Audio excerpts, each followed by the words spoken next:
But when the Hall of Fame was opened in 1939, then the people of Hoboken said, hey, wait a minute.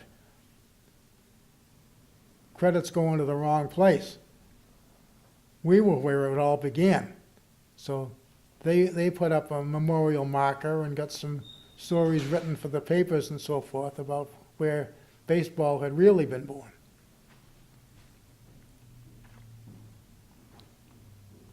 Now, the first reference to baseball in Beverly that I've been able to find was in June of 1860. Beverly, by that time, had gotten its own weekly newspaper, the original Beverly Citizen.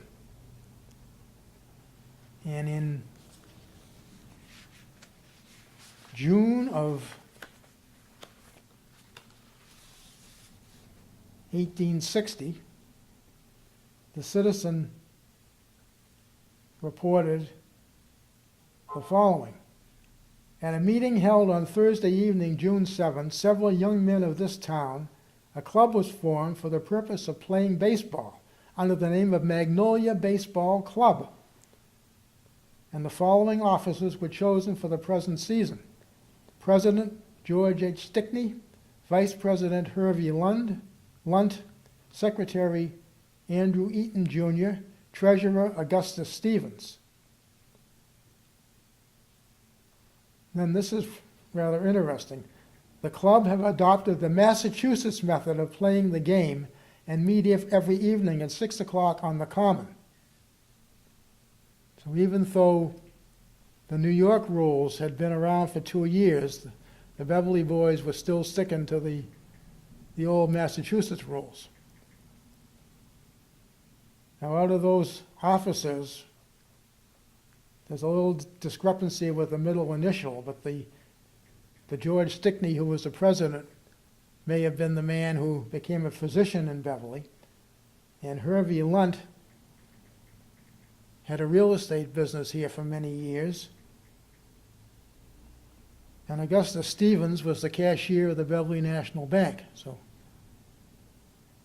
those founders of the Magnolia Baseball Club, some of them went on to have a pretty good career, and some other baseball clubs formed that same year. There was the Alpine Club, the Free and Easy, and the Agile. Well, the paper didn't say, we expect that they all played those archaic Massachusetts rules. But the next year, that was the last summer of innocence before the Civil War broke out.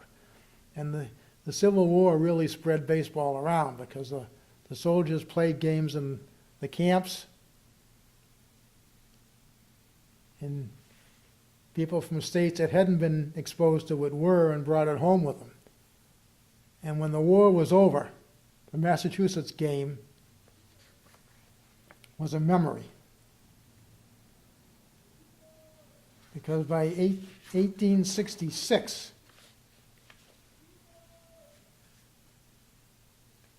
the Citizen, in June of that year, reported on a match game between the first 9 of the Beverly Club of Beverly and the Monitor Baseball Club of Salem. It was played on the Salem Common. And the Citizen reproduced a box score, which they credited to the Salem Gazette, which showed that the game consisted of 27 outs per side, which meant 9-inning game. So we know that by 1866 that the New York rules had prevailed and would from then on.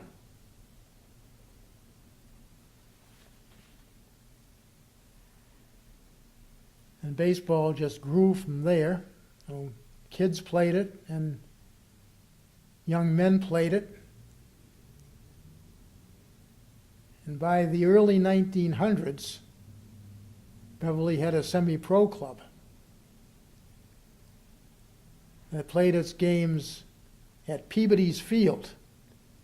Now, Peabody's Field was owned by Henry W. Peabody, who was the man who built Parramatta for his summer estate, where President Taft spent the last 2 years of his presidency after being evicted from what's now Lynch Park.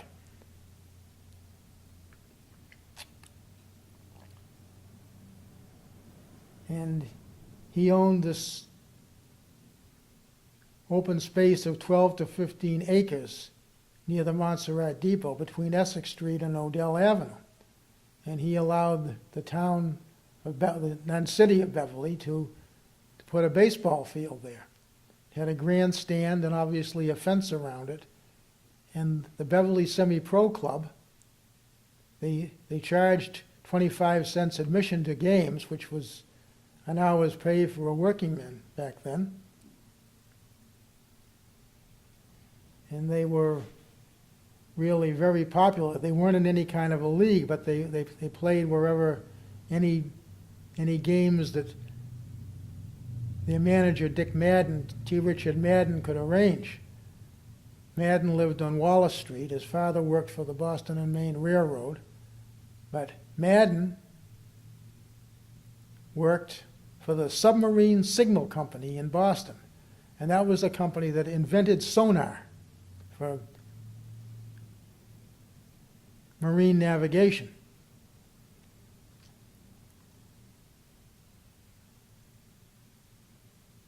And the Madden team has to be thoroughly tied in with the career of Stuffy McGinnis, who was the best major league first baseman who was not in the Hall of Fame and certainly deserved to be. The lifetime batting average of .307 and played in 18 years, and he was probably the best defensive first baseman ever to play in the majors, even though he had a tiny glove about the size of a ping pong paddle, and he was only 5'8". But he had his start. Stuffy was born in Gloucester in 1890 in September and learned to play baseball with his older brothers and their neighborhood friends. And by the time he was 15, Stuffy was starring for Gloucester High School. And Dick Madden taken note of him and signed him up for the Beverly Semi-Pro Club for the 1907 season when Stuffy was just 16. And he got his nickname from when he would make a great play, which he was very fond of doing. The fans would holler, "That's the stuff, kid." So pretty soon they started calling him Stuffy.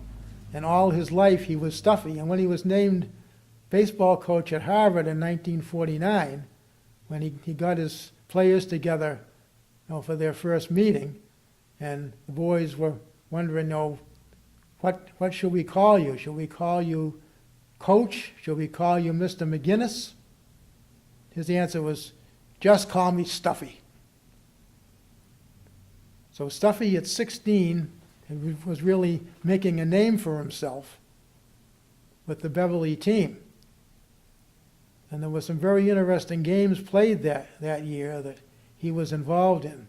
There was a team from Wakefield which thought they were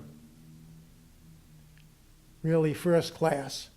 And so the manager of the Wakefield team issued a challenge to the Beverly team to play a best-of-7 series for what they would call the baseball championship of the state. Well, Madden was all for that.